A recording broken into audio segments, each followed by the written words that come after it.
Wake up, wake up! Come on, get up! What the get up? This is an emergency. The sergeant's having a heart attack. I felt someone shaking me violently. Where the hell was I? What the hell? Quick! Get up! Some hands pulled me from where I was lying. I think it was a bed. I'm not sure. How did I get there? Calm down, I'm getting up. What's the problem? I was told you were a doctor. The sergeant is having a heart attack. You must come quickly. I sat up and discovered I had no shoes on. No matter, hands pulled me out of the tiny room I was in, and we walked down the hall to an office. Once there, I saw a woman in a police uniform bending over trying to give CPR to a large man, also in uniform. Oh, shit. I finally realized where I was in a police station. Get out of my way. I knelt down and reached out to see if he had a pulse and was breathing. He had neither. Jesus. Do you have a defibrillator? I asked, looking at the woman who was attempting CPR. I think so. Yes, I'll get it right away. She ran off. I started doing chest compressions. I did 5 and then did my best to get air into him. I was still under the influence of the many pints of Guinness I'd had the day before in the pub, but I was quickly weaned off them. While I was doing a second set of chest compressions, she came back with an AED, an automated external defibrillator. These are pretty common now, and found in many public places. I hope it had been checked recently, and that the battery was still fairly charged. Get the pads out and turn it on. I was still doing chest compressions. She handed me the pads, and I quickly ripped open his shirt and pulled up his undershirt. I attached the 2 pads to his chest and then turned on the EKG to make a charge. Luckily, the device was working, and his voice told me to move farther away. When he was doing the discharge, I pressed the button, and zap, his whole body jerked. Nothing the first time didn't work. Shit, I activated it again. Zap, nothing. It didn't make his heart start working at a normal rhythm, damn it. The third time was enchanted. Zap, beep, normal sinus rhythm. The machine proudly announced, "Thank God I exhaled." I sat down on the floor and put my hand on his chest to check his heartbeat. I felt it. It was weak, but it was there. I shouted to the policewoman, "Did you call an ambulance?" She mumbled something I couldn't make out. "Do it now," shouted. She fumbled for her cell phone, sitting on the floor and monitoring the man's pulse and breathing. I looked around and realized I was in a police station. How the hell did I end up here? Slowly, I remembered that I had gotten drunk at a pub in town the night before. I looked out the window and saw that it was already morning. I looked at my watch. It was just over 8 in the morning. I had sobered up in record time. A few minutes later, the policewoman came back and said that the ambulance would be another half hour. It was coming from the town of Tralee. Apparently, there is a hospital there. A concise guide to heart attacks. Defibrillation is only effective for certain heart rhythms, namely ventricular fibrillation or pulseless ventricular tachycardia, and not for a systole or pulseless electrical activity, which usually require treatment of underlying conditions to restore cardiac function. My own heart was racing. It must have been a combination of panic and the large amount of alcohol I had drunk last night. My armpits were wet, and I really wanted to go to the bathroom. I called out to the policewoman. "Come over here, sit here, and put your hand on his chest." She sat down on the floor next to the unconscious sergeant and gently placed her hand on his chest. I can feel his heart. "Okay, stay there while I go to the bathroom. Where is she?" She pointed around the corner. I slowly made my way to the bathroom and drained a gallon of used Guinness. When I stepped out into the hallway, there were several other observers present. I looked at an incredibly young constable and asked him, "Where the hell am I?" His mouth was open and his eyes bulged a little, but he managed to say, "Guard a station. I'm sorry, but I may have had a little too much to drink last night. What is this town, and how did I get here?" "You're in Castle Roy. Tommy and I from the pub carried you here last night when you passed out. Tommy said you had a great time before you collapsed." He smiled. "Shit! You told everyone you ran away from a whore? Shit!"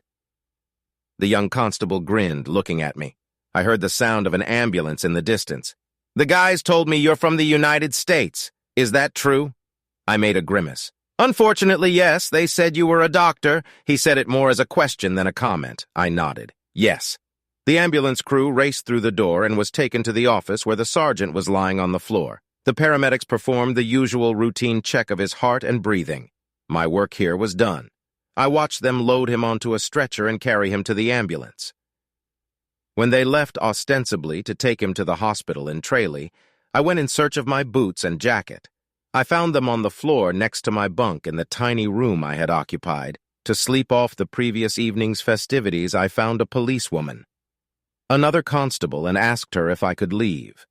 She looked at me and without saying a word, nodded. I sat down on the bunk, put on my boots, and turned the sleeves of my jacket inside out. It was rolled up in a ball. My wallet and cell phone were in my pockets.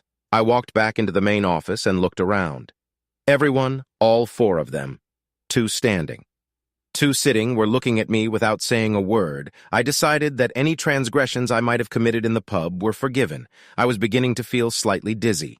Say, does anyone know where I'm staying? All four heads turned in the same direction, as if one could see through the 2-foot-thick stone walls of the police station. It turned out that I was staying in a boarding house, only a couple 100 yards from the police station. As I slowly made my way there, I inhaled and exhaled to get some fresh air into my lungs. I needed to sleep. Take a long hot shower, drink coffee, and eat. In that order, I started by buying a large bottle of water from the store on the way in and drinking it in one big gulp. When I entered the guest house, I was greeted by the lovely lady who ran the place. I see you're back after an evening of fun at the pub. Would you like some breakfast? I've got some excellent roast potatoes ready. I'd really like a coffee if you have one. I may have overdone it a bit last night. Oh, I heard. When you didn't come back after the pub closed, I called the Garda and asked about you. They said you'd had a bit too much to drink and were now safely tucked up in one of their beds. I left it at that and went to bed myself. She smiled at me and went to prepare the food. I smelled the odor, and I was immediately hungry. Her husband walked in and smiled at me. You've had a busy day for a Sunday? I looked at him, huh? He smiled. The guys at the station called and told me what you did for Sergeant O'Boyle. You saved his life. Mary, come here. We have a hero living with us. She shouted, What are you saying, Bill? She ran out, and Bill continued, I want to tell you that our guest saved Jerry's life. He had a heart attack while sitting in his office, and this young man saved him from certain death. He is a doctor from the United States. I looked at them and tried to raise my hand. It's really no big deal. Nothing my ass. Bill looked at his wife. He saved that man's life. Keep in mind, Jerry was expecting a heart attack. He looked at his wife and continued, he performed CPR and used that electronic thing to get Jerry's heart going again. They both looked at me like I was about to recount the events. I just wanted coffee and breakfast. I could use some coffee if you have it. She nodded and left for the kitchen and soon reappeared with a coffee pot and a cup. I sat down and drank almost the entire pot of coffee, along with a large plate of food, scrambled eggs, ham, fried tomatoes, beans, and toast. It was all delicious. I figured the sergeant had eaten too many of those Irish breakfasts over the years, and as Bill said, was waiting for a heart attack. After eating, I went to my room, took a long, hot shower, and lay in bed to bring my world into a semblance of order. A dream. A wonderful dream. You want to know a little bit about me, don't you? My name is Aaron Brown. I am 33 years old. My height is 5 feet 11 inches, and my weight is 170 pounds. I have black hair and blue eyes. I work as an orthopedic surgeon in Albany. I completed my surgical residency 2 years ago, and now work or have worked at University Hospital. I'm married to Madeline McDonald Brown, and we have no children. At least I don't. Maddie is an elementary school teacher. She's 32 years old, also from Albany, born and raised there. Her family still lives in the neighborhood. My family, not so much. My mother and father live in a beach community in North Carolina. They retired there last year to live in warmer weather than central New York and play golf. My mother has a little arthritis, and my father, while in good health, doesn't like winter. So they retired to a warm place and are enjoying it. I have a sister who lives in Connecticut with her husband and 2 children. She is 2 years older than me, Karen and Dave, and their boys Ryan and Ben. My parents spoil their grandchildren, and the boys love the beach when they come to visit. So how did I end up in Ireland? That's what you really want to know. Fair question. I guess I vented my anger last night and talked too much about my problems in the pub. So I guess by now almost the whole town was aware of my problem. Yes, I had a problem past tense. My problem's name was Madeline McDonald Brown. I and almost everyone else called her Maddie. I said some things in the pub that maybe I shouldn't have said. That's what too much Guinness does to you. It's like a truth serum. After a few pints of this drink, you spill all your insides and secrets to complete strangers. I left Albany when my marriage fell apart. It was sudden. That was about a month ago. For the last 3 weeks, give or take a couple days, I've been in Ireland. I've been traveling around the island on a motorcycle I bought from a dealer in Dublin. It's a Honda CRF 250. Basically a dirt bike with headlights, turned signals, and a speedometer. The bike was in good condition, and I bought some side racks to attach a few things to it that I took with me. It wasn't much, I can tell you that. Most of my stuff in Albany either went to the Salvation Army donation box or I threw it in the trash. I only kept the few things that I absolutely needed. Things that I could pack in my car. The rest I just threw away. I talked to a friend about hitting the road, and he gave me some great recommendations that I followed. He left an unfaithful wife a couple years ago. I've been doing the same thing. A month before, Maddie comes from a pretty big family. She has a sister and 2 brothers. Her sister, Lana, is a housewife with 1 child. One of her brothers, Rob, is an aircraft mechanic. Her other brother, Barry, is a contractor. He builds houses and makes a good living. Maddie's mother and father still live in Albany and are both retired. Her mother was a teacher, and her father was a banker at a national bank. They both live well with good pensions and investments and enjoy traveling in their Georgetown RV back to me. Doctors lead very different lives. Yes, we are paid very well, but we work very long hours and don't have a lot of free time for our personal lives at the beginning of our careers. This was certainly a major factor in my situation. My colleague and friend Dave Walters suffered from the same thing I'm now facing. He walked away from his marriage. He left his cheating wife and found a new wife. Why is there such a high percentage of physicians' spouses who are prone to infidelity? I mean, it seems to be all too common for physicians. Their spouses seem to have a need for it all. Dave came out of that situation well. He has a new wife, a wonderful woman from Germany, and they have 2 children. He met her in Africa, I think. He landed on his feet. I talked to him, and he told me that he met her completely by accident. But it was the happiest and greatest day of his life. Especially considering how his marriage had collapsed. I knew exactly what he was talking about. Like I said, I don't have any kids. Maddie has 1 child. A girl. She was born just a few weeks ago. Yes, you got that right. Her child is not mine, even though we've been married for 4 years. The child is the product of her affair with another man. When the baby was born, I was totally screwed. You see, I'm white, Maddie is white, and her baby is clearly biracial. So you can do the math. Before you all label me a racist, the baby was just a messenger. The great opening of Maddie's novel took place in the delivery room. I was sitting on a stool next to my wife, holding her hand and practicing my breathing as the baby began to emerge. The doctor asked me to cut the umbilical cord, and when the baby came into the world, I was ready and waiting with scissors in one hand and Maddie's hand in the other. What a damn surprise that was. I will never forget the look on the doctor's face when she delivered the baby. Her eyes got very wide, and she turned her head to look at me. I stood there stunned as a stone, and the doctor calmly took the scissors from me and cut the umbilical cord. The doctor placed the baby in the hands of a nurse awaiting delivery, and he was taken away to have his airway suction. I dropped, stripped, weighed, and measured, and then wrapped in a heated blanket. The labor and delivery nurses were talking among themselves and looking at Maddie and me. Doc looked at me and then told the nurse to take the baby to her mother. I looked at Maddie holding the baby. Oh shit. It was the same as if I'd been punched in the stomach by Mike Tyson. I couldn't breathe. I blinked 100 times, thinking my eyes were deceiving me. No, they were working fine. I sat down in the chair next to Maddie's bed and looked at the floor. Doc and the nurses were standing off to the side of the delivery room, waiting to see what would happen next. I waited until I could breathe again. I looked at Maddie, and she was looking at her baby. She didn't say a word, and I didn't say a word. I walked out of the room. I never talked to Maddie again. Over the next day, Maddie's parents called me several times to talk to me.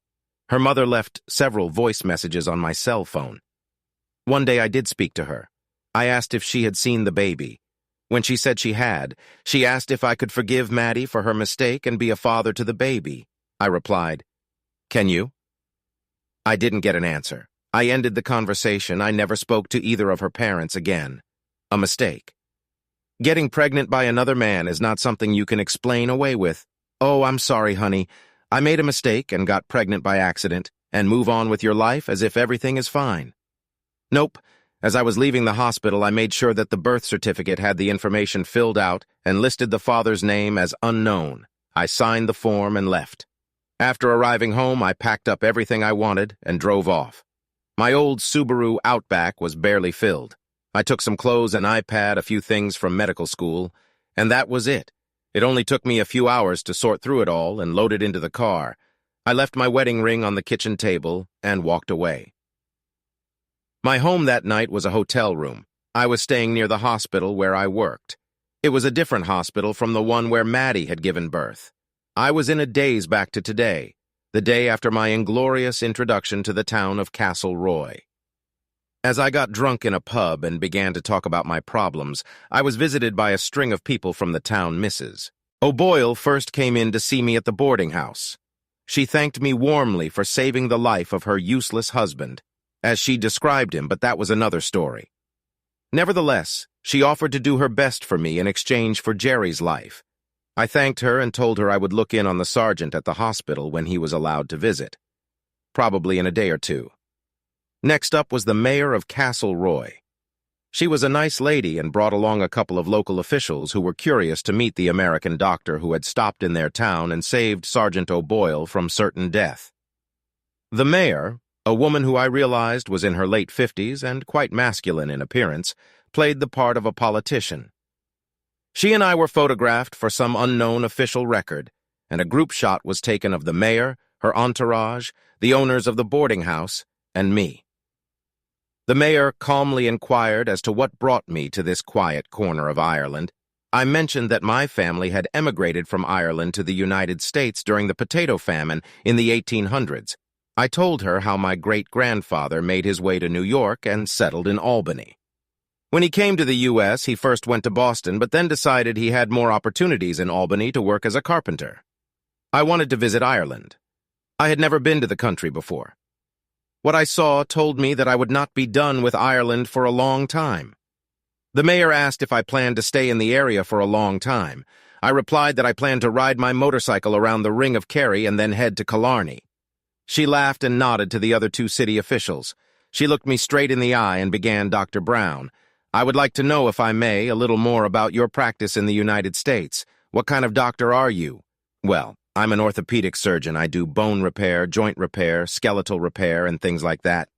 I pointed my hands at myself. I also do general surgery when other surgeons are unavailable. I don't usually do thoracic, cardiac, or neuro brain surgery. Those are very specialized things. They all looked at each other. Mary and Bill, the owners of the boarding house, nodded as if they had suddenly become close medical colleagues and were fully versed in the intricacies of surgery. Doctor, will you be returning to work in soon? Albany? No, I quit the hospital. I'm on a break. That's why I'm here in Ireland. The others nodded and cast concerned glances. A female police constable from the station had joined us the day before. The same one who had tried to give CPR to Sergeant O'Boyle.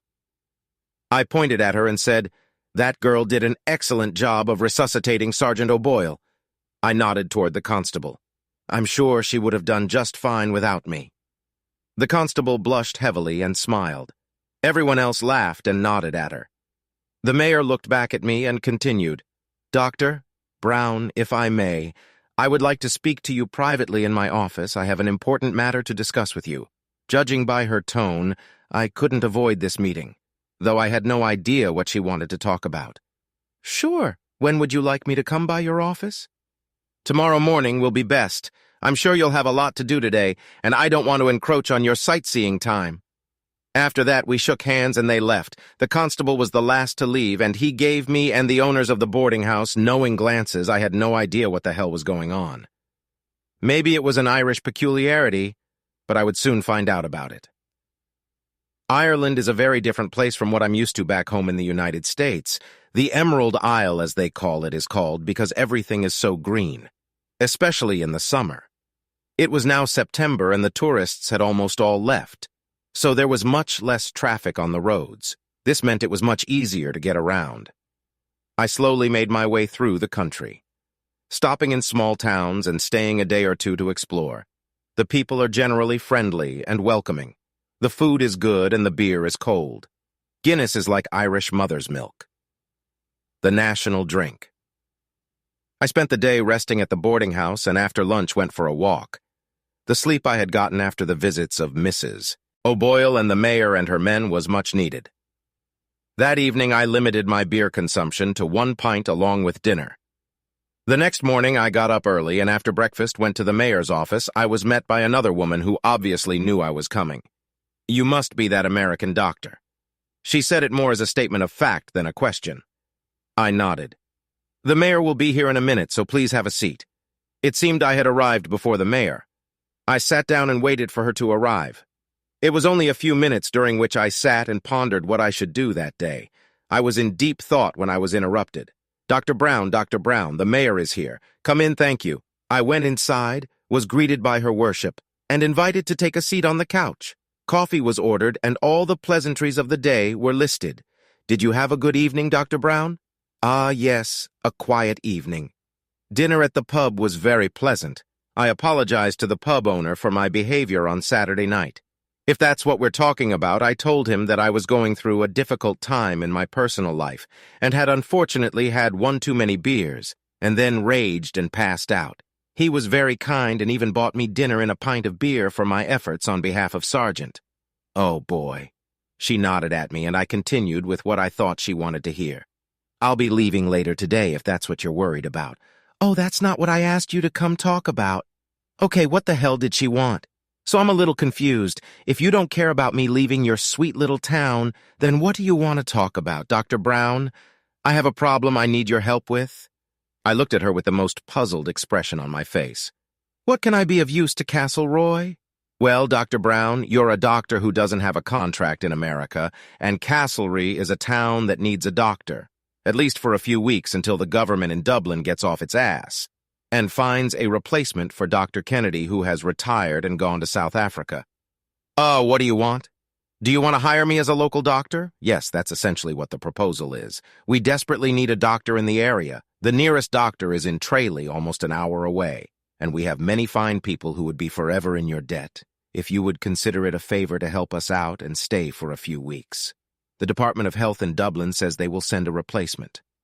But it may take some time, so you understand that we need your help in the meantime, Jesus. I'm sorry, I'm not sure I'm your man, or in this case, your doctor. I'm a surgeon, and if I understand correctly, you need a doctor of family medicine. Dr. Brown, right now, I'll take anyone I can get my hands on. You, sir, are just the find we need." "Yep, I don't know, please think about it, but don't drag it out. We need you."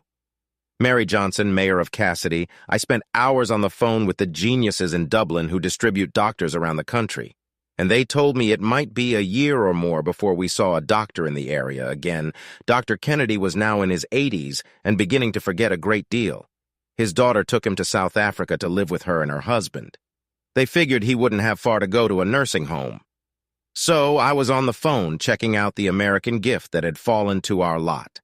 It's amazing what the Guarda can figure out when they have enough motivation. It only took overnight to put together a quick dossier on Dr. Brown. I know that he graduated from medical school in New York State in the top third of his class, and that he's a board-certified surgeon. I also know a little about his personal life and can sympathize with how disgustingly his wife treated him. No wonder this man got drunk at the pub. I need to come up with some kind of incentive to convince him to stay with us for a few months. I have a plan. I also have urgent permission from the Department of Health for Dr. Aaron Brown to practice medicine in Ireland. Get it, government, whatever it is. PC Amelia Kelly, Castleroy Police. I saw Dr. Brown coming out of the mayor's office and walked in his direction.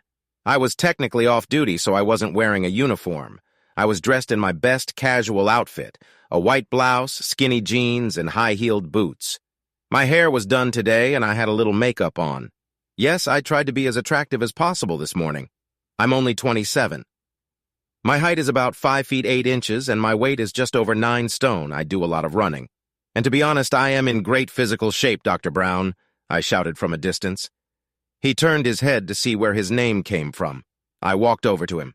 Dr. Brown. Good morning, it was nice to meet you here this morning. I held out my hand.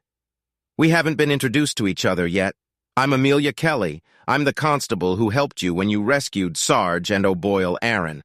Oh my God, oh my God. Police uniforms are great at disguising people. I wouldn't have recognized this woman if she hadn't told me who she was or where she worked. I must admit my first encounter with her was marked by a certain, vaguely chaotic at the police station, and then when she showed up at the boarding house, she was in uniform.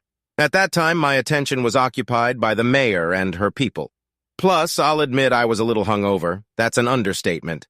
I was pretty hungover. This woman, Amelia Gorgeous. She has shoulder-length red hair, a beautiful ruddy face, and perfect figure. Oh wow, I should have seen her before, must have been distracted. Amelia Kelly is beautiful as a runway model. She's the beauty from Sports Illustrated swimsuit edition. What the hell is she doing working as a police officer? Amelia Kelly, Dr. Brown, looked much better than the last time I saw him. I have seen a lot of men who get drunk, spend the night at the gate, and come home the next day. They all have the same disheveled look and are usually embarrassed to some degree. But Dr. Brown was very quick to shake off the effects of drunkenness when he needed to help Sergeant O'Boyle. No, Dr. Brown was fully engaged and knew what needed to be done. I tried to help but completely forgot about that thing, the electronic defibrillator, which would have probably caused the sergeant to die. It was a very good thing for the sergeant that Dr. Brown had had too much to drink in the pub the night before. He looks great. The mayor asked us to make inquiries about him, and I know he left his wife in America. She dated another man, allegedly got pregnant, and had a child with him. Dr. Brown thought it was his child until it was born. And then, as they say, the proof was in the pudding, the mayor talked about his grand plan, and I was the one who called Dublin and got a quick report on Dr. Brown, so I know a little more about him than he thinks I do Aaron. Oh my God, that woman, I don't even know what to say. She's probably the most beautiful woman I've ever seen. We all have our own ideas of beauty. Amelia Kelly defined beauty for me. I couldn't look away. I shook my head slightly to make sure my eyes were working properly. They were. So, Dr. Brown, are you going to another part of Ireland today? My brain wanted to say something but couldn't find common ground with my vocal cords and mouth. So I ended up with an inarticulate, I haven't decided what my plan is yet. Why was I starting to sweat? I'll probably visit Sergeant O'Boyle in the hospital, and then I plan to drive around the Ring of Kerry. I hear it's worth the trip there. She smiled at me. Oh, I was just on my way to Tralee to see Jerry. Would you like to come with me? How could I resist? Well, I don't want to make you uncomfortable. Don't worry, I'd be happy to keep you company for the trip. We walked over to where her car was parked. She drives a VW Golf. I find driving on the left side a little weird. But when you're on a motorcycle, it's somehow not so wild. But that's just me. The trip to Tralee only took 45 minutes, but I have no idea what we passed by on the way there. I looked at Amelia. I chatted with her. Trying to learn as much as I could about her, I tried not to sound like an idiot stumbling over my words.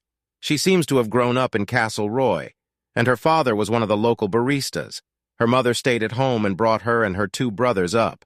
The family lived a few miles away in the countryside, and she lives in an apartment in the town, not that far from the police station. She is 27 years old and plans to go to law school.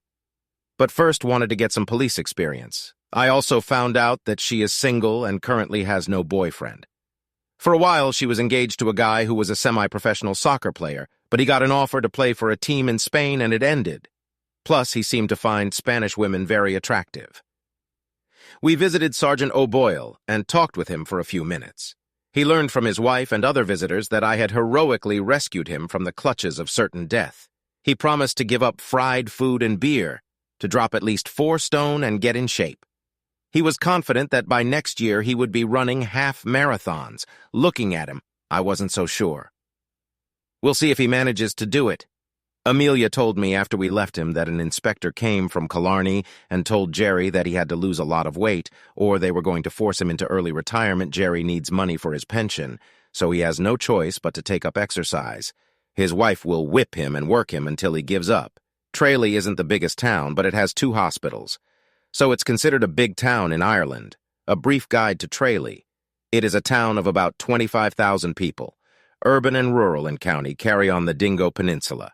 It has a port, a small airport, and 2 hospitals. Dublin is about a 3-hour drive to the east, and Killarney and Limerick to the south. About an hour away, I offered to buy us lunch in exchange for her giving me a walking tour of the city, Amelia said she knew it well. As her father was often here at the courthouse working on a case, she went to university at Trinity College in Dublin, home of the Book of Kells.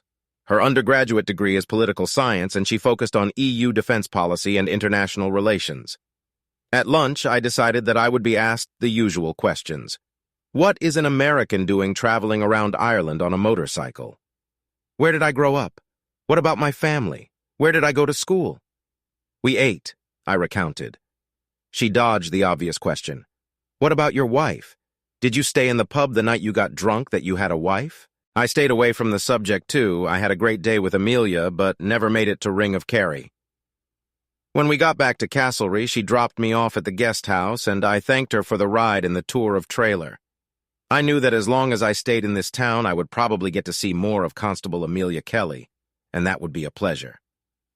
2 days later, a trip around the Ring of Kerry. My goodness, how beautiful this countryside is. It was a fantastic day. I got up early, had a snack, and got on the bike to start my ride around the Ring of Kerry. I rode as far as Keilorgland and then to Killarney, and stopped there for gas and coffee.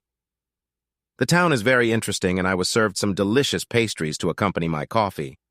I decided to drive clockwise around the ring so I wouldn't get stuck behind the huge tourist buses that travel counterclockwise. Bill at the guest house gave me this advice. My day was fantastic and included several stops to admire the beauty of the land and sea. I tried my best not to think about anything else but what I was doing at that minute. I was focused on the here and now, and nothing else. Ireland is very beautiful. Of course, no day in Ireland would be complete without rain, and it did. As I drove back, the heavens opened and the rain poured down like a bucket. I stopped under a tree to wait it out. I was sitting sideways on my bike seat drinking a soda when I heard a huge crash to my left. Shit! A cloud of smoke was rising from the wrecked car. Shit. I threw the bottle into the ditch. Sorry. Ireland put on my helmet, jumped on my bike, started it up, and with a quick glance over my right shoulder headed for the crash site. It was about 400 meters away, and when I got there, I saw that a minibus and a passenger car had collided head-on. Oh crap, I figured one of them had hydroplaned and crossed the center line of the road. The roads here are inherently narrow, so there's little room for error. The car was badly wrecked. Smoke was coming from the engine compartment. I quickly assessed the situation and decided that everyone in the car should get out before a full-blown fire started. The doors of the car were damaged, and it was almost impossible to open the driver's door. The back door of the car had opened on impact. I climbed inside and saw the man sitting behind the wheel, bleeding. There was a woman in the passenger seat. She was unconscious. Or dead. I couldn't tell yet. I reached out to see if she had a pulse and found one. He had a pulse too. By then other cars had stopped and people were reaching out for help. I shouted to one of them to call 999 and asked them to send 4 ambulances. I knew that 2 were needed for the car passengers, but I didn't know about the minibus. I didn't want to transport people in a car with no backrests or neck braces to stabilize them before we even tried to move them. But the smoke from the front of the car was the deciding factor. They couldn't burn just to avoid further injury during the move. One man came running in with a fire extinguisher and started spraying it on the engine. This seemed to stop the immediate threat. I told the others to hold still for now. When I got to the minibus, the worst was the driver. He had cuts and lacerations all over his face and upper body from the glass that had shattered on him. He was covered in his own blood. I thought the safety glass was supposed to prevent this. There were 4 other people in the minibus, all relatively elderly tourists on a tour of the Ring of Kerry. Among them were a man and his wife who were in their 80s and her 2 sisters of about the same age. They were all in a state of shock and were asking what they should do. I quickly looked around at everyone to see how badly they were hurt. Fortunately, they were all wearing seat belts.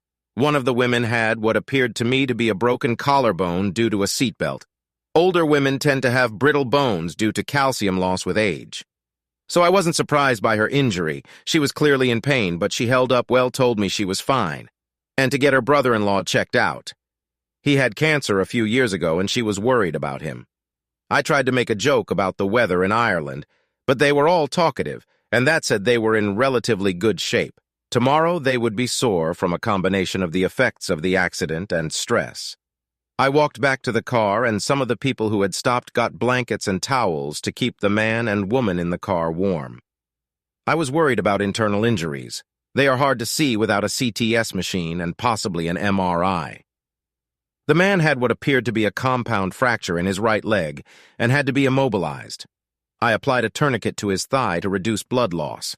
I quickly assessed their injuries and decided we needed to get them out of the car if possible. 4 of us slowly extracted them from the car and laid them down on the road. I did some more work and then went back to check on the condition of the passengers in the van. It seemed to take forever before the ambulance has got there. Of course, they would have to come from Tralee, and there were only 2 available. I used the first aid kit in the van to bandage the most serious cuts on the driver. A gentleman named Fergus, a vivacious man in his 60s, he told me he was a retired accountant and moonlighted as a driver a couple days a week to get out of the house and out from under his wife's feet. The sound of ambulances could be heard in the distance. Fortunately, no one had died yet. That's always a good thing. I waited until all 7 people had been taken to the emergency department in Tralee. The paramedics knew what they had to do, but I planned to follow the ambulances into town and make sure the attending EMTs were informed of what we were doing for first aid. One of the paramedics looked at me and commented, "You're the American doctor who saved the police sergeant from Cassidy, aren't you?" I nodded at her. "Sounds like you're in the thick of things. Good thing you were there on Sunday." We chatted for a few minutes, and I told her that I had been sightseeing on the Ring of Kerry that day and was just on my way back to Cassidy when the accident happened. I stayed at the hospital for about an hour, talked to the emergency doctor on duty, looked at all the accident victims, wished them well, and got on my bike to head back to Cassidy. By the time I reached the guest house, it was already dark. A van was parked in front of the house. I took off my helmet and walked through the front door. I was immediately greeted by Bill and Mary. "Oh, you're back, Dr. Brown. Hi, Bill, Mary. Yeah, I was a little later than I planned. I'm going to clean up and find some food at one of the restaurants. Maybe there's a place around here that serves something not deep fried." "Well, yes, there's an Italian place about a kilometer from here, not far from the market. But a few minutes ago, there were people from the news bureau in Killarney here looking for you. What did they want? What did they say?" "They said you were in an accident." "No. I was near a car accident and stopped to help, that's all." "Well, it seemed to them that you single-handedly saved the lives of 7 people. Bill and Mary looked at me wide-eyed and smiled. "I helped give them first aid, that's all. They're in hospital in Trail now and they'll be taken care of there." Bill pointed with his thumb. "The news is waiting for your return at the pub. They want to interview you." Bill was overcome with excitement. He grabbed his hat and ran out the door. Mary looked at me. "He told them he would pick them up when you got back. They can't wait to talk to you. Shit.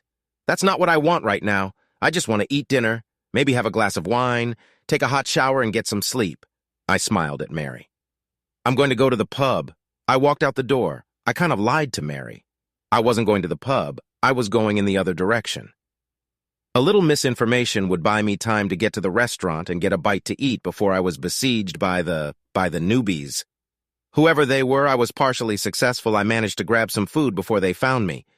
Bill seemed to be leading the search party. James Little is an attorney.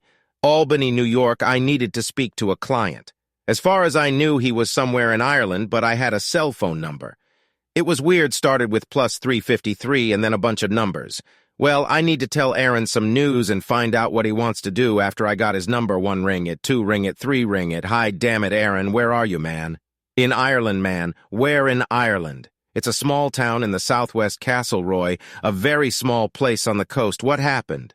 Well, I have some news. It's not what you want to hear. Maddie is refusing to cooperate with the divorce. She says she wants you to come home. She says that if you meet the baby, you'll get over, as she puts it, your pain and everything will be fine.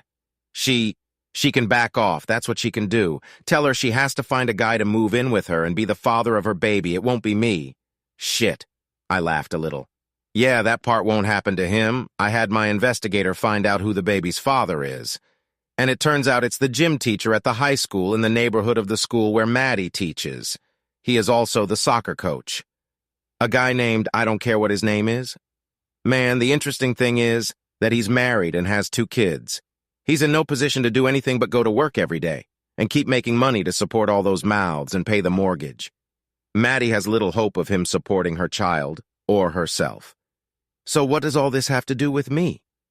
I'm not going to change my mind and play the clueless husband and father. I'm not going back to that shit show. Well, she wants to get child support for the child and herself. She's got to be kidding, right? No, how likely am I to pay? It's a big unknown right now. Establishing paternity shouldn't be a problem, but the courts often don't care about that. Any child that is born while you are married will be considered yours, unless we apply to the court to have your parental rights terminated. Do this, go to court, and do exactly that. When the baby was born, I filled out the birth certificate indicating that the father was unknown. Make sure she didn't change it. I will. Look, I don't recommend you go home just yet. It'll just give her lawyer a chance to drag us into court and get an order compelling you to pay. Now don't worry about that. I'll stay here at least for a while. Ireland is a beautiful country, Jim. You should take a vacation and come here, have a beer, eat some food, and look at women. Thanks, but I have clients who don't know how to wipe their ass without me. Maybe next year. See you soon, man, later. Aaron, stupid woman. Think I'm going to bend over backwards and do what she wants. Ain't gonna happen. She did it. She can live with it. I refuse to be married to a woman who thinks so little of me that she gets another man pregnant, and then has the nerve to think I'll think, no problem. Honey, I don't mind that you had fun with some guy and had his baby. No, hell no, the mayor of Castlereagh. There he is. I didn't have to wait long. Dr. Brown. Dr. Brown. Ah, Madam Mayor. Good morning. Dr. Brown, you're a real hero. Oh, how's that? Come on, you saved 7 people in that horrible car accident. Don't be modest, Doctor. You're all over the news this morning. It wasn't that bad. 3 of them got away on their own. One has a broken collarbone, but it's not that serious. The other one has mostly cuts. He'll recover. The passengers in the car were hurt the most, but they'll recover well. No one was killed, and that's the most important thing. Now I need a huge cup of coffee, and I have to do some more sightseeing in this beautiful country. Have you given further thought to my offer? I have spoken to Dublin again, and they will grant you a temporary license to practice here in Ireland for 1 year. Castlereagh needs you, Doctor. The region needs you. Please stay with us and help us, Mayor. I'm going to go and see some more of the region. And when I return, I'll let you know my decision. How about it? I suppose that's fair enough, but please think about how you will make a difference in the lives of the people here. We're a small town, but we're a good town. And right now we need you. Dr. Aaron Brown nodded his head, turned, and walked away. I hope that his personal problems in Albany would be what convinced him to stay with us for a while. Even if he was only here for 6 months, it would give Dublin time to do his job and find us a doctor.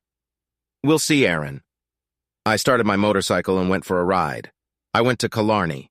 I wanted to find a restaurant and think about what I wanted. After talking to Jim, I was pretty sure of it. Going back home to Maddie's wasn't part of my plans. Every day I was out of the country was a day she would have to think about what she had done. But maybe she didn't care. That wasn't out of the question either. All I knew for sure was that I wasn't coming home to her. Lunch was delicious, and the trip went without incident. As I was driving back to Castlereagh, my phone started ringing and buzzing. I stopped and looked at it to see what the emergency was. A text came in from Jim. Sending you a link to a TV news article. You're a hero. I listened to the message he left. Dude, what the hell? You saved a bunch of lives in Ireland? You're all over the news here? I'll send you a link to the video. Give me a call later. There was another voicemail already from Amelia Aaron. I know you're out riding today, but call me when you get back. I returned to Castlereagh and went to my room in the boarding house. Mary met me on the way and offered to make tea if I needed a cup. I thanked her, but declined the offer. I took a shower and changed into a clean shirt and pants. I walked up to the mayor's office and asked for a meeting. The secretary smiled at me as she called the mayor. So, Dr. Brown, you've had a chance to consider our offer, and what have you decided? I've decided to stay in Castlereagh and help you deal with the physician shortage. The woman encased me in a huge hug and nearly strangled me right on the spot, Aaron. You won't regret this. I promise you that. She omitted the word doctor, and it was clear that I was now one of them. Not so fast, Mayor, there are conditions. Her expression changed slightly as she realized that this case wasn't all in her hands, and what would that be, Aaron? Okay, nothing too big. I held up my hands, I listed what I wanted, and she took notes. Nodding at everything when I was done, I said, so do you still want me? Oh yes, everything on this list is easy to do. Most of what you want is already there.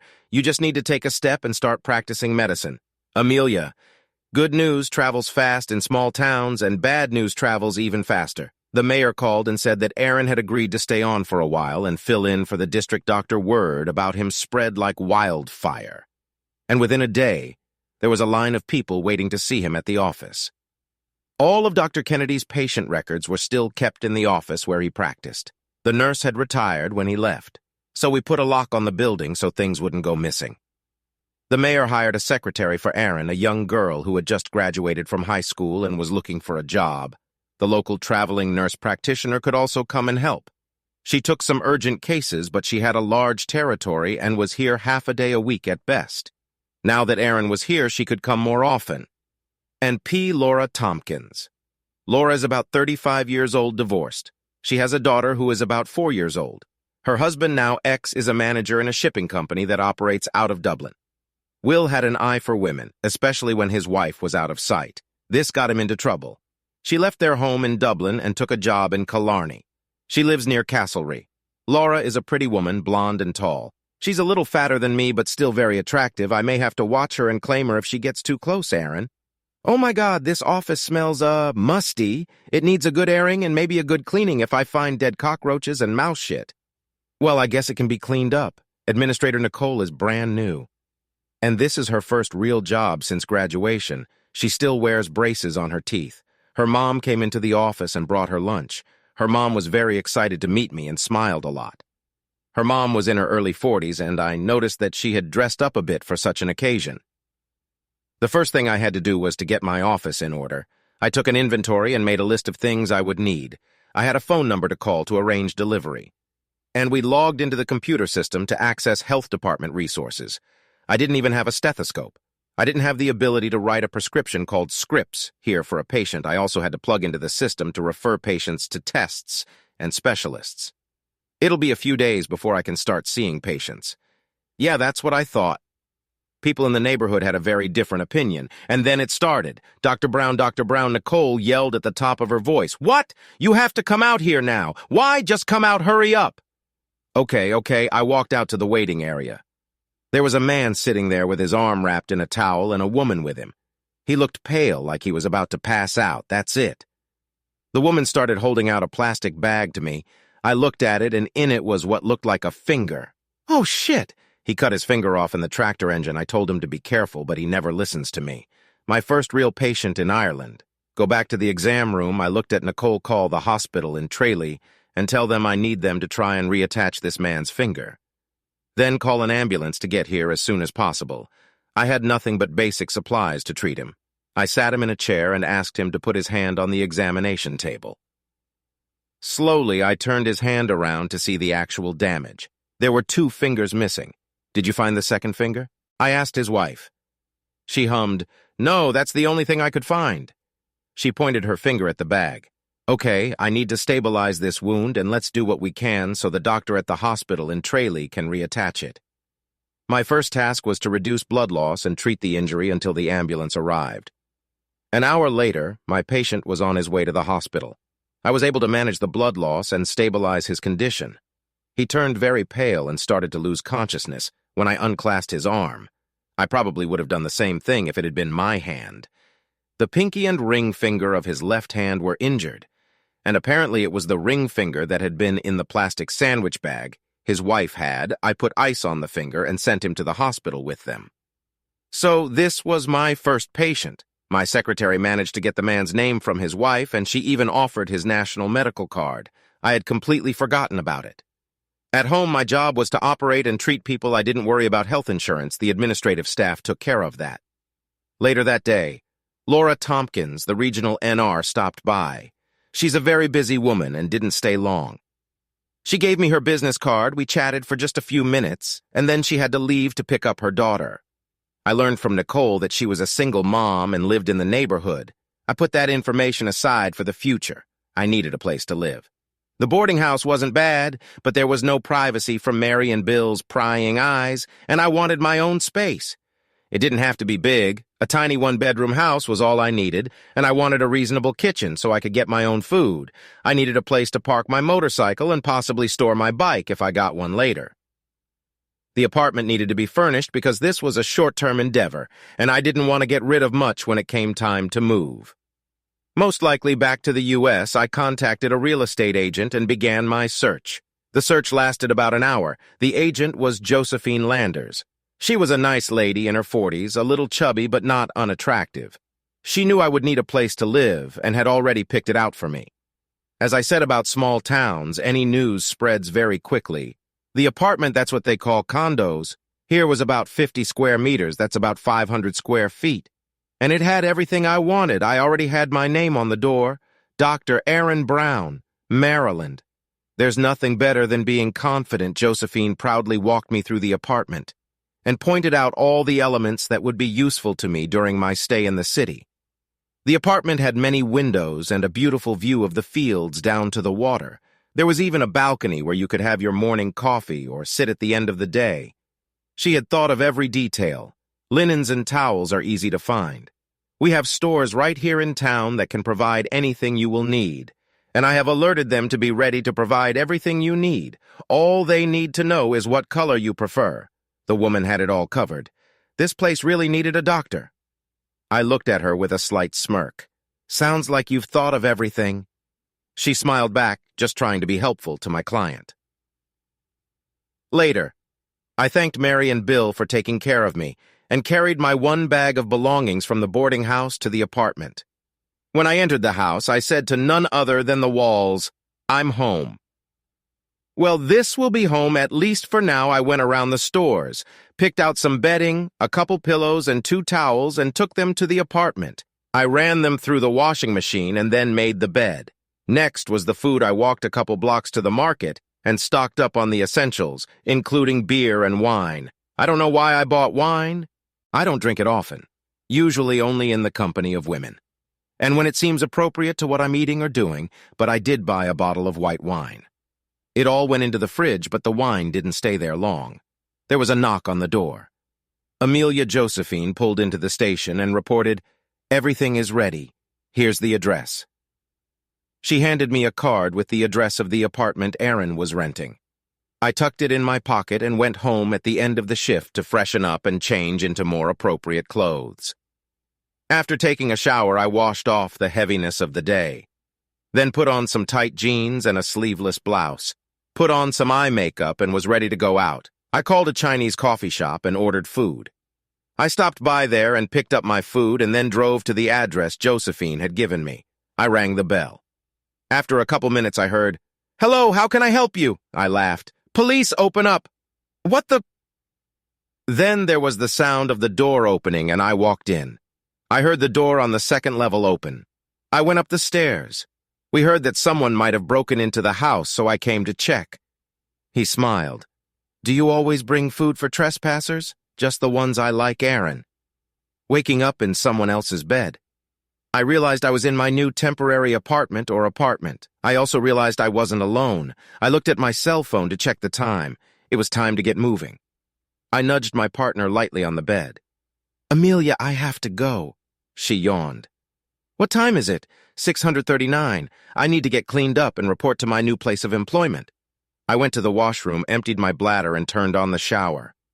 The water heated up in a few moments. I jumped in, and Amelia joined me a moment later. That's where it all started. James Little is a lawyer. Why can't people put 2 and 2 together and come up with something close to 4? Because they don't want to do it. That's why Aaron's wife, Madeline, refuses to realize that Aaron no longer wants anything to do with her. Her affair with a teacher soccer coach was the end of their marriage, especially when she had a child with him. Is that really so hard to understand?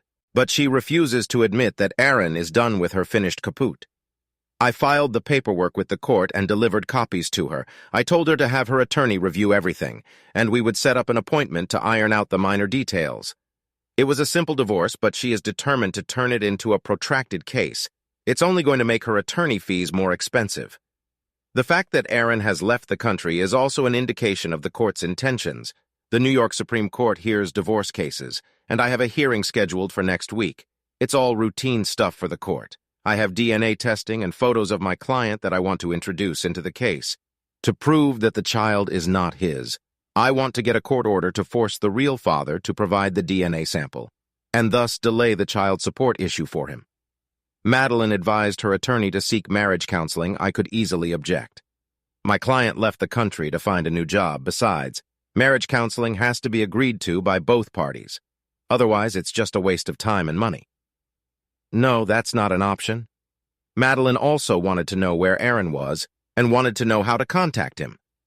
I had no right to give her this information and told her so.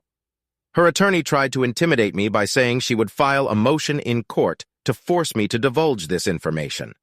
I'm not sure if she paid attention to it that day in law school, but it's part of the attorney-client privilege. Oh, yeah, Madeline even parked her ass outside my office waiting to meet me. She was sure Aaron would do a great job as her daughter's father. She'd even brought the baby with her. I took one look at the baby, just a normal toddler. They all look alike to me, except she's not Aaron's baby. If you have eyes, you can guess that. I decided that I would try to get the baby brought to court so the judge could take a look at her. That would clear things up quickly. I told my secretary not to let her in again. Unless she wanted me to represent her in another case, but only after this one was closed. Of course, the whole reason she wants Aaron to come home and take the place of husband again is because of money. The father of her child, a teacher soccer coach, has a wife and kids, and he's not rich. He lives on a teacher salary, and his wife works as a business manager at a small car dealership. The pay is good, but again, no one got rich working there. Between the mortgage, monthly bills, food, and the cost of maintaining 2 cars, they work for his pension. Her job doesn't have a retirement plan. Fortunately, his job includes health insurance. No, Madeline wants Aaron's to be able to earn, plain and simple. She won't get it. The reality of the situation was that Aaron had given up everything they had. She hasn't realized that yet. She has the house and all its contents as well as the car. She can sell it all if she wants and move into an apartment or condo, her choice. The house is in foreclosure, but Aaron has already signed away his rights to it. When the house is sold, there should be enough money left over to make a nice down payment for a modest 2-bedroom condo. Perhaps it's about money, period. Laura Tompkins, NP. I plan to visit the American doctor, who was persuaded by Mayor Castlery to stay on for a while to replace Dr. Kennedy when he retired. The fact that he retired was a good thing. He had long since expired. I corrected many of his mistakes, but couldn't always be there for him. He ended up prescribing the wrong thing and seriously injuring or killing the patient. So it was good that he retired. I met the new doc, Aaron Brown, I think his name is. He's nice looking, he's a surgeon too. The local rumor mill quickly spread the word about him and his almost ex-wife. The mayor has ordered security to investigate to find out who and what he is. The medical staff in Dublin contacted the Yanks, and they told them about his medical background and biography. Unmarried women in the neighborhood would line up to see him and get checked out. They will have a host of minor ailments that will cause them to have to get naked for the doctor to examine them. Yes, between work and my daughter, I don't have time to socialize, but I can find time to go into his office and talk to him about the challenges of caring for some of my patients. It will give me a chance to be alone with him. I'll have to dress nice that day. Aaron. My secretary is tired of answering the phone and talking to people who want to come to the doctor's office. They wait outside the office when I get there in the morning. I have noticed that the people who want to see the doctor are predominantly women. Maybe it is better for them to see a female doctor. Nurse practitioner Laura Tompkins may be a better choice for many of them, especially for more routine issues. I'll give her a call and ask her to come in when she has some free time and we can talk about what she does and how we can work together more effectively. Laura Tompkins, NP. My cell phone rang. I drove to the next patient and pressed the button on the steering wheel to answer it. Hello, hi, is this Laura Tompkins? Yes, that's right. Who could you be? Good morning. I'm Aaron Brown, substitute physician at Castleroy. Dr. Brown, how can I help you? I thought I knew how he could help me. I was wondering if we could get together to talk about the local health needs. I'm only filling in for you for a few months until they send a permanent doctor here. But I'm concerned that I don't know how things are usually done here. I'm on my own and I need help. It would be nice if you and I could talk. When would you like to do that? Well, when you have time, I'll make the time. This is very important to me. I thought for a bit I'm driving right now. I have a patient, but I'll call you later and we can find a time that works for both of us if that's okay with you. That would be great. Give me a call and let me know what works like I said. I really need your help.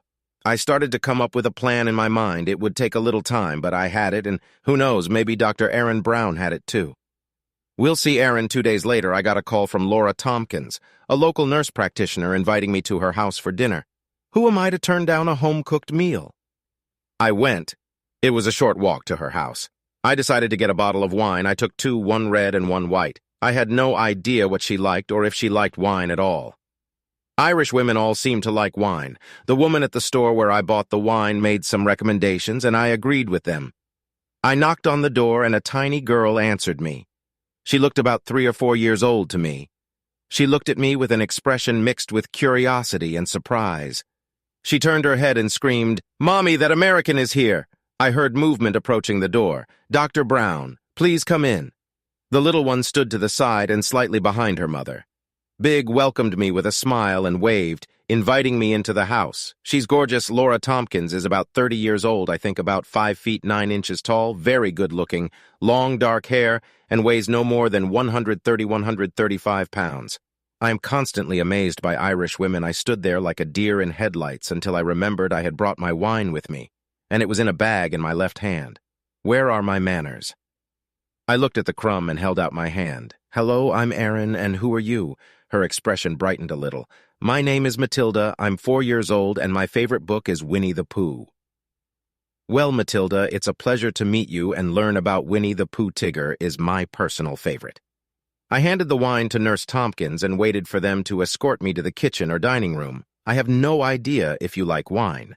"So, Mrs. Billings at the store recommended both of these glasses. If you don't like them, I'll be happy to replace them with others." Laura smiled. "Mrs. Billings knows a thing or two about wine. Sometimes she likes it too much, but this is a good one. Would you be so kind as to open a white and pour us both a glass if you like wine?" "If you don't like wine, I have beer. Wine will be just fine." I busied myself with the cork and the 2 glasses that had been handed to me. I was under Matilda's scrutiny. I turned to her. "Are you drinking wine?" Laura watched me and smiled. "No, you're stupid.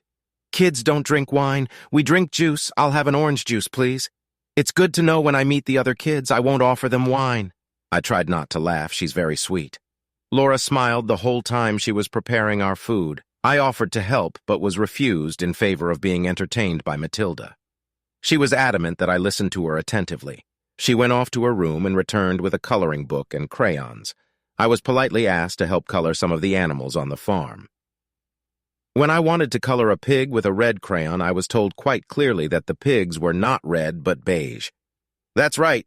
Dinner was beef stew with fresh cookies. We drank some more wine, and then Matilda was told to go put on her pajamas and brush her teeth. She came back a few minutes later and said I was going to read her a bedtime story, Winnie the Pooh. I looked at her mom, and she just looked at me and told Matilda to go get a book, and we could read together in the living room.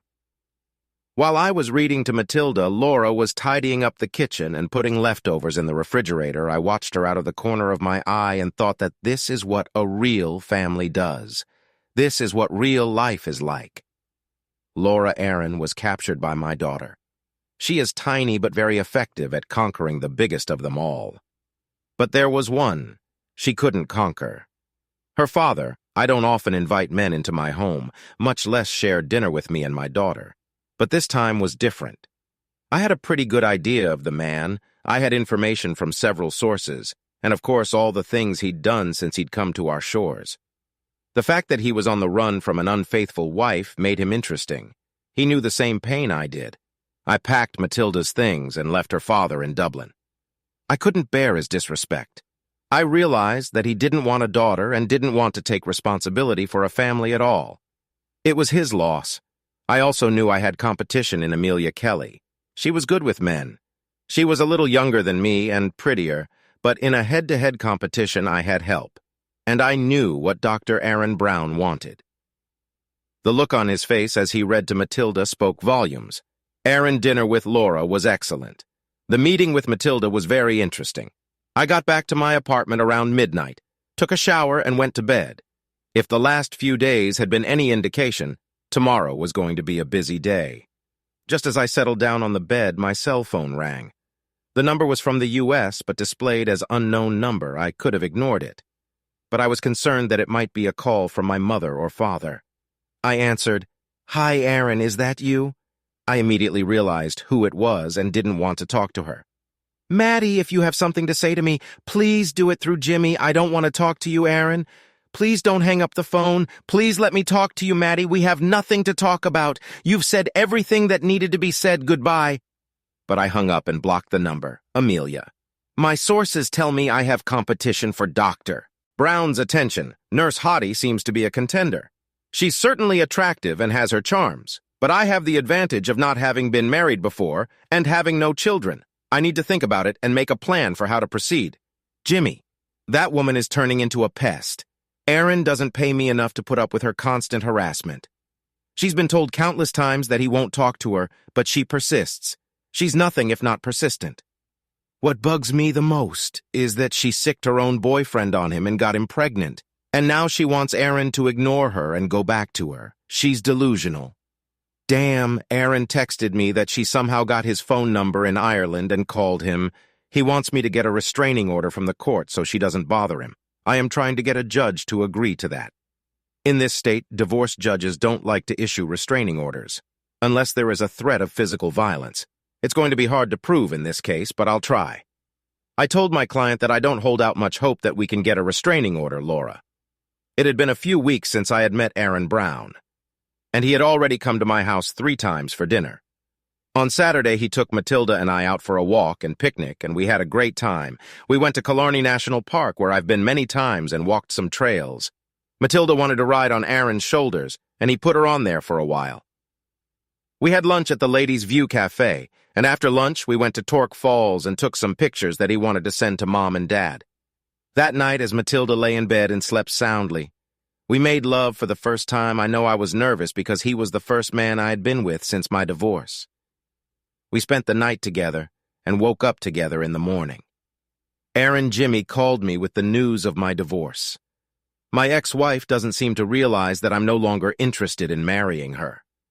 The fact that she was having fun with another guy and had a child with him is not something I'm willing to overlook. Jimmy, what the hell is going on?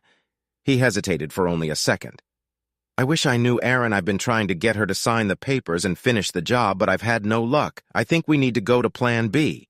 Okay, what's Plan B? I'm going back to court and filing for a different reason. I can explain to the judge what happened to the child and see if that spurs the situation. I can file for another reason, too. But it doesn't make sense since you are the one who left. It should only take a year in NY State and then it will happen automatically. But since you're the one who left, a judge might look at it differently. What about Plan A? Irreconcilable differences. Wasn't that the right thing to do? That's what I thought. But the judge talked about you coming home and going to counseling. I told her you have a job in another country. And she asked when you were going to come back to the United States. I replied to her that you have no immediate plans. Oh, for heaven's sake, give me a divorce. I don't care how you do it. Just do it. Please, are you coming back? Not while I'm still married to her. I was sure I heard Jimmy say very quietly, "Shit, Jimmy, make it happen." Okay, I'm working on it, Maddie. I called Aaron's mother and talked to her about where Aaron was. She couldn't keep a secret and told me he was in Ireland. All I had to do was find out where he was, go to him, and fix it. I figured I could accomplish this by seeing and talking to Aaron. We had been married for 4 years when I started seeing Roger. I admit that Roger was a mistake. But I was single and Aaron was in the hospital all the time. We talked a lot about starting a family. When I told Aaron that I was pregnant, he was very excited. He worked with me to paint and decorate the baby's room and gather all the things I needed. He was constantly bringing home something new for the baby. He even bought a baseball glove for the baby. He said it didn't matter if we had a boy or a girl. He was going to teach our baby how to play baseball. Aaron will realize it was a mistake to leave us. He'll love that baby when he holds her in his arms. I know he will. Roger has been avoiding me. The last few times I tried to talk to him, he didn't answer. And when I went to school, I saw that he ran away as soon as he saw me. I wonder if his wife knows about us. Maybe that's why he's avoiding me. I have to find out where Aaron is in Ireland. Then I'll get on a plane and go to him. Aaron, the hospital and trailer called, and the head of the surgical department said I had to come in for 3 days and help them with their backlog of surgeries. Their orthopedic doctor got sick and they had to cancel a bunch of surgeries. Doc was going to be out for a while as she was being treated for cancer. It was really bad. They needed help, and I was there for them. I agreed to come for 3 days to help them and work on the list that had accumulated over the past month. That morning, as I was getting on my motorcycle to head to trailer, I got a call from the hospital saying they had an emergency. A young guy had been hurt on his motorcycle when he hit a car coming out of his driveway. It appears the guy was going over 80 miles per hour on a secondary road, and the man looked both ways before backing up. But the guy was flying low, and so he crashed into the side of the car, just past the center pillar. He went through the glass of both windows as he went through the car. His hands got caught on the center pillar and the rear superstructure of the car. He was badly mangled and needed a surgeon immediately, or he could lose both arms. Just as I was about to get on my bike and start the ride to trailer, a police car pulled up, driven by the sweet and charming Constable Amelia Kelly. "We've had a call from the hospital telling us to get you there quickly. There's no helicopter available, so get in." I got in the car and put on my seatbelt. The police car was an Audi, and it got it moving. Tralee is only 27 kilometers from Castellari, and we covered that distance in a matter of minutes. The police radio was chattering unintelligible gibberish, but Amelia paid no attention to it. We pulled up to the back entrance. "Go save a life. Call me when you need a ride back." "Thank you." I got out of the car and headed to the hospital. A nurse met me, and we went to the emergency room to examine the young man. He was sedated. I examined his injuries and began to explain to the nurse what I needed. She took some notes and left. The ambulance chief quickly told me he was glad to see me. We chatted for a few minutes and went to the surgical suite so I could get ready for work. That's what I've been training for. I met the staff at the neuro and plastic surgery clinic while I was getting cleaned up and putting on my gown and gloves. I needed magnifying glasses and was given a pair. The neurosurgeon showed me a young man's driver's license. He was only 18. Shit. Why do kids think they're invincible? I spent 11 hours reattaching both of his arms to his hands. The neurosurgeon dealt with his head injuries, and the plastic worked on getting his face back to the way it was. The child's head had gone through the helmet, and his face was torn up in all sorts of places. When I was done, I was exhausted. I really needed the restroom. My bladder was bursting, and I needed food and rest. It had been the most stressful day since. Well, since the day I found out Maddie cheated on me and had another man's baby.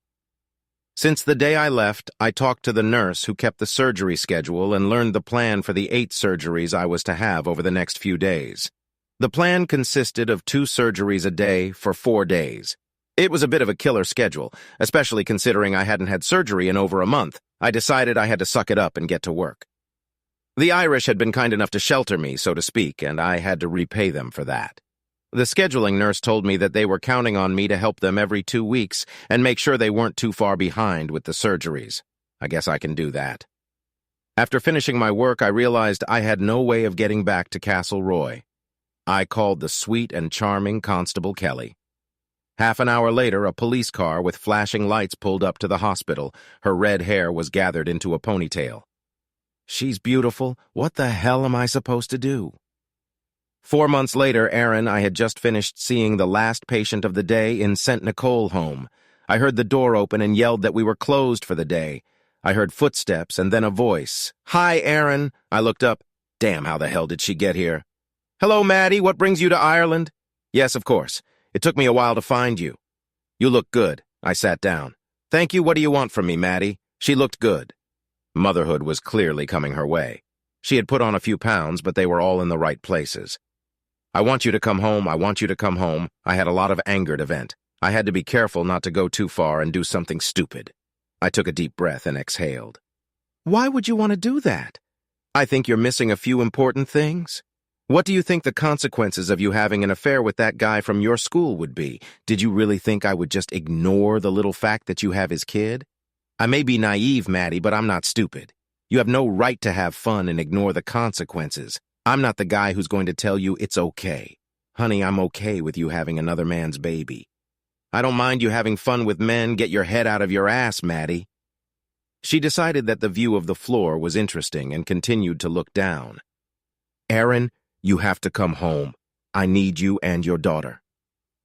"Oh, for crying out loud. Have you lost your mind, woman? I don't have a daughter. You and your boyfriend have a daughter. Let him watch his daughter go the hell home. But we've been married for 4 years and we love each other. I love you and I know you love me. Come home, please. You don't love me. If you love me so much, why were you having fun with that guy? Tell me that you were never home and I was lonely and Roger was around and we talked a lot. Oh, well, so you're having fun with him just fine, I guess.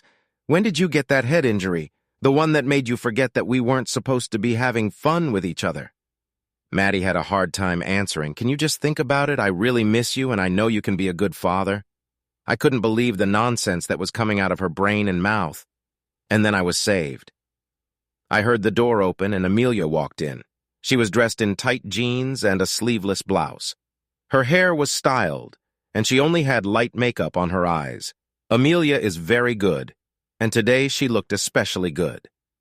When she walked in, I walked over to her and kissed her. I stood with my arms around her waist. Amelia, you're just in time. Let me introduce you to Maddie. Maddie somehow managed to find me here in beautiful Ireland, I said with a smile. Amelia stood with her arms around my waist looking at Maddie like she was a mushroom on crackers. Amelia looked her over from head to toe. Then she turned to face me and said, Aaron, you won't be long? We're meeting my parents for dinner around 6 o'clock. No. Maddie was just leaving. We said everything we had to say to each other.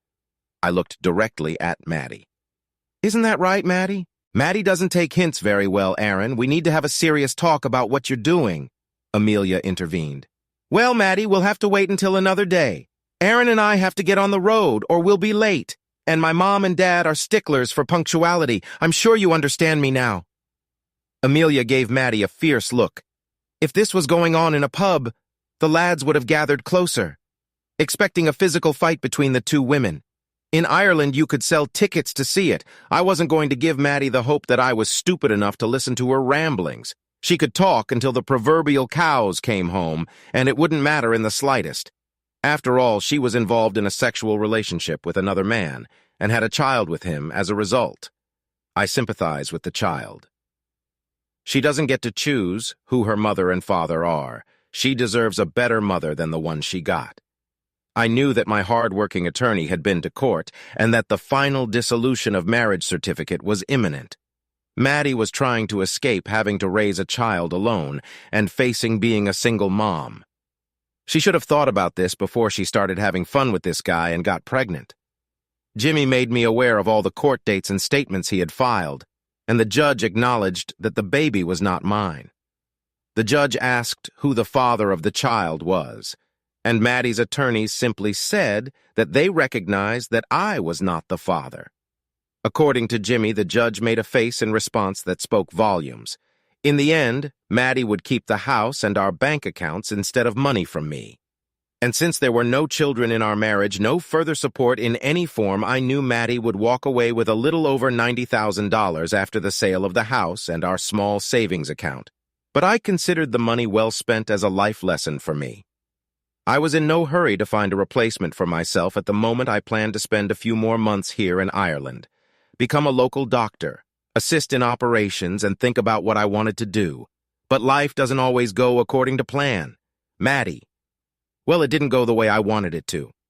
That hobo with the red hair interrupted me. I left the baby with my mom and dad at home and thought that if I came here and showed Aaron what he was giving up, maybe he would come home and we could try to be a family. I've been trying really hard to lose the extra pounds from my pregnancy and get back into shape.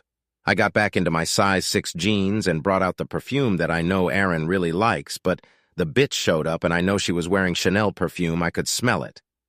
That whore better think again if she thinks I'm going to leave without a fight. The hotel room I'm staying in is tiny. I can barely squeeze between the bed and the desk, and the TV is so old it has a picture tube. How the hell do these people live like this? I need to find something to eat and call my mom. She told me to visit her every day. She wasn't happy about taking the baby. She said she was getting a lot of questions, mostly from her friends who didn't know I adopted the baby. I don't think she is correcting them. Aaron, what the hell? This stunned woman actually showed up here in Ireland. How the hell did she find me? I have a good idea. One of my chatty relatives accidentally told her she should listen more closely to what her lawyer tells her. The divorce is almost final. There's no going back. We're done. We're done. We're done. I was really happy to see Amelia. She made up the part about meeting Mom and Dad. At least I think she did. I took her out to dinner. Afterward, I took her to my humble apartment, and the next morning I made her breakfast, Maddie. Last night after having dinner, I took a walk around the village. It's nothing special. I can't understand what Aaron likes about this place. They call restaurants pubs. I learned that it's short for brothel. I learned that Aaron only sees patients 3 days a week. The people in the pub knew everything about him and surprisingly were willing to tell me almost everything they knew. I went back to my hotel, a small establishment run by a couple named Mary and Bill. She offered tea and we talked about the doctor and how they really considered him a local hero.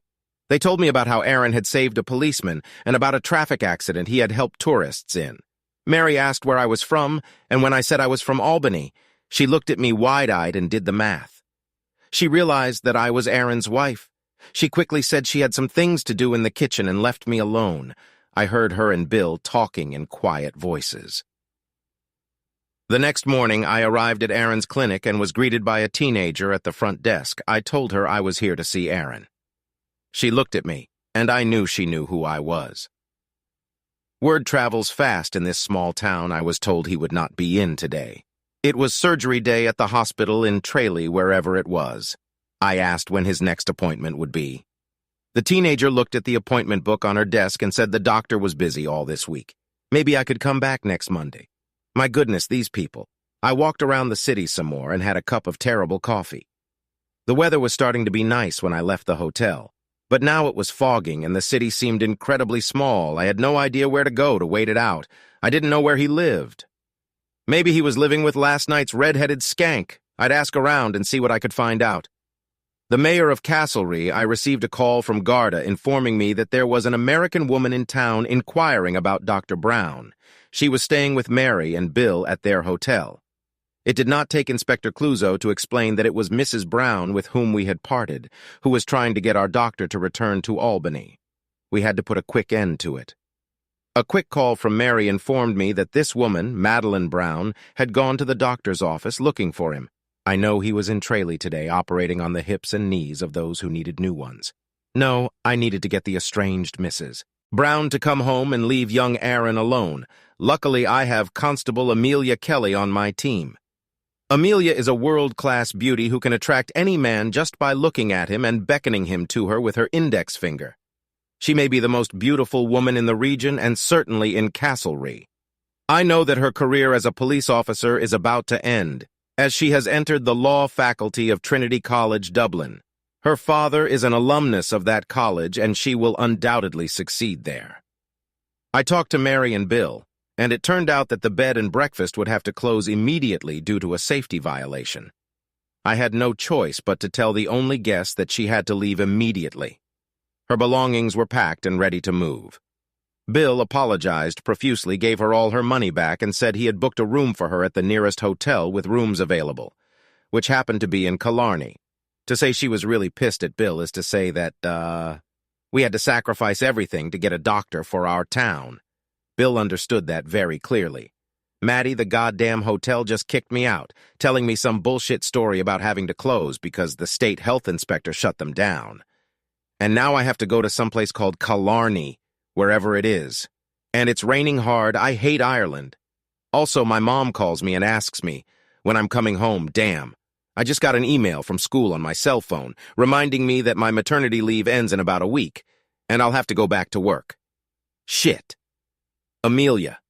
Here's the thing, I really wanted Aaron to meet my mother and father. He's probably the best of the best guys I've ever dated. He has real standards that he's not willing to give up just because someone, even his unfaithful wife, asks him to. That counts for something. My problem is that I will have to break up with him soon, as I will be moving to Dublin in August. Law school classes start, and I need to get there, get settled in and ready for new endeavors. My other problem is that when I get to Dublin, I won't be ready to lead a celibate lifestyle. I like sex, I really do. So it wouldn't be fair to him to say that I still want to see him, while I myself am doing it with other men. In the meantime, knowing that he won't be seeing other women, that would be wrong. So I have to end it. The sooner the better. I think I learned some important information from the Castlereagh Gossip Network. I call it CGN for short. I know that Amelia is a long shot. I know her goal is to get into law school. And the Gossip Network has informed me through Nicole that she has been accepted and will begin classes in August. I know she is a very outgoing woman. And I know that in the long run, I am not the right person for her. I know that if I were with her, I would just wait for the day when I find out she is having sex with another guy. And I know that will eventually be the end of it for me. For my own salvation, I need to remember that my relationship with her is short-term, and it's just entertainment. When she's ready, she'll tell me, and that will be the end of it. I'm certainly not going to say something stupid to her. Use the L word and promise her my boundless love. No, besides, there's a person or people I'd like to get to know a lot better than I know them now. 4 months later, Aaron, the doctor the Department of Health had promised to send in my place, didn't seem to be forthcoming. I haven't heard any names, so I called the hospital administrator and Thule and spoke to them. They said they would get back to me. That was weeks ago, but still no word. Amelia is a law student in Dublin, and we parted on very amicable terms. We both knew that our relationship would not develop into something permanent. We both knew we were just friends with benefits, but these were great advantages, Laura. It's been a few months since Amelia Kelly left for school in Dublin. I had been busy with work and Matilda. So my social life, as they say, had taken a back seat. So I was surprised when I got a call from Aaron inviting us to go with him to the fair and Killarney for the weekend. I figured with Amelia gone, the good doctor was lonely and wanted female companionship. Well, lucky him. I needed male company. I have needs too. When I told Matilda she was very excited about going to the fair, she ran to her room to gather her clothes, even though it was only Wednesday evening and we were not going until Saturday afternoon. When Saturday came, I had completely forgotten that Aaron had a motorcycle and expected him to show up and we would head to Killarney in my car. To my surprise, he showed up with a car, an Audi sedan. Apparently, the mayor of Castlereagh had arranged a short-term lease for it at a very cheap rate. All he had to do was pay the insurance and fill it up with gas. It meant he could drive to trailer every week for his shift at the surgery, in much greater comfort than if he had to put up with the fickle Irish weather on a motorcycle. Matilda climbed into the back seat and buckled her seatbelt. But I made her get out to put her baby seat in the car. She watched Aaron as he buckled it in. The fair was a lot of fun. Matilda didn't mind the rides, wanted cotton candy and all the junk food I allowed.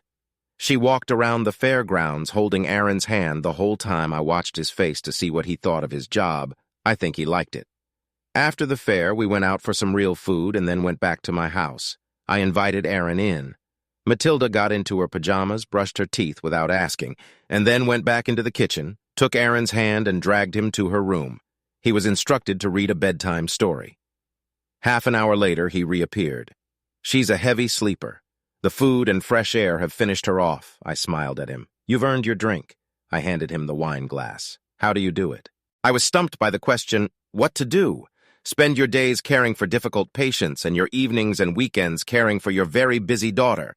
I don't overthink it. I just do it. I can't remember my life before Matilda. She's the most important part of my life. Everything else is secondary. He sipped his wine. How could your ex-husband refuse her? I don't understand.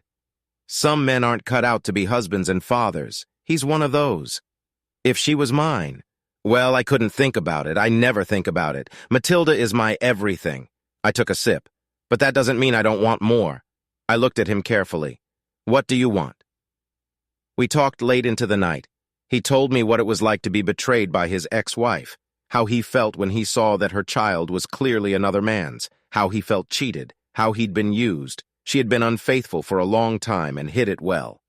He told me that if she had been honest with him about not wanting to be married to him, he would have gotten a divorce and she could live the life she wanted. And so could he. Aaron was divorced, and that gave him a sense of freedom that he was just beginning to get used to. There was a newness to his life. His eyes had been opened and he was going to make sure history didn't repeat itself. He was going to be very sure of what he wanted and who he wanted to be with. I knew a little girl was eyeing him to make her new daddy. So far, so good, Jimmy. Look, your divorce has been formalized for some time now. I sent you the original divorce decree and I have a copy of it on file in case you ever need it. You're a single man in Ireland and you can get into all sorts of trouble, Jimmy. I can't thank you enough. Just pay my bill when you get it. I got worried when Maddie showed up here in Ireland. What the hell was she trying to do by coming here? Her family was really pissed at her and told her to sort her shit out. She decided she was going to give you one last chance. When you blew her off, she came home and is still playing the role of a struggling single mom. What about the guy who's the father of her baby? Oh, he's got enough problems with his wife and kids, and he's completely ignoring Maddie. He's scared to death. She's going to start demanding child support from him, and he doesn't have shit to give her. That's ridiculous. What about you? Are you going to return home anytime soon, or are you going to become a full citizen of Ireland? I don't know, I have to admit it's different here, but I like it a lot. I met a wonderful woman who I think could make me very happy. She has a daughter, what the hell? What? Yes, she's a nurse practitioner and she has a 4-year-old daughter. She's smart, beautiful, and a great mom, but the baby isn't yours. No, but she didn't deceive me or lie to me. There's a difference between her and Maddie, a big difference. Maddie betrayed me, deceived me, and lied to me. You can't argue with that. When her child was born and I saw that I was not the father, it all came down on me like a transport truck. At that moment, I realized that my marriage to her was over. So I had to leave Albany. The farther away, the better. Well, you have accomplished that goal, my friend. Thank you for everything you've done for me. 2 years later, Aaron. Aaron, it's time. Oh, shit, I'll get the bag now. I ran to the closet by the front door, pulled out the bag we had packed, and got ready to get in the car. I called the hospital to let them know we were leaving. My mother and father were there and fussed around us as we got out of the car. Matilda stood there and hugged us both. Bring me home a baby brother. I laughed as I put Laura in the car. The guard I had provided us with a police escort all the way to the hospital in Tralee. 9 hours later, our baby was born. I mentally noted that the next child might be the brother Matilda had hoped for. My parents arrived at the hospital with Matilda, and they were all able to see the baby girl. Annabelle Marie Brown ignored all the attention and was content to hold my finger while I held her Laura. That's right, I have the last word. I am very lucky to have found a man who wants to be a family man. Plus, he's been happy to take responsibility for a wife and child from the start. Aaron is mine, but I'll have to share him with Matilda, and now Annabelle and probably someone else. I can't understand women who don't know when they're doing well. Aaron's ex was stupid, and her stupidity was my good fortune. She screwed up and lost him because of it. When he found me and I found him, we were two people looking for each other. We found each other by pure chance, but I'm so glad we found each other. And I know Aaron feels the same way. We're a family now, and by God, if anyone gets in the way, I'm the one to deal with. I'm an Irish wife and mother, and I don't tolerate other women making eyes at my husband. That includes you. Amelia Kelly. Thanks for watching. I hope you enjoyed it. So subscribe to my channel and watch the next video.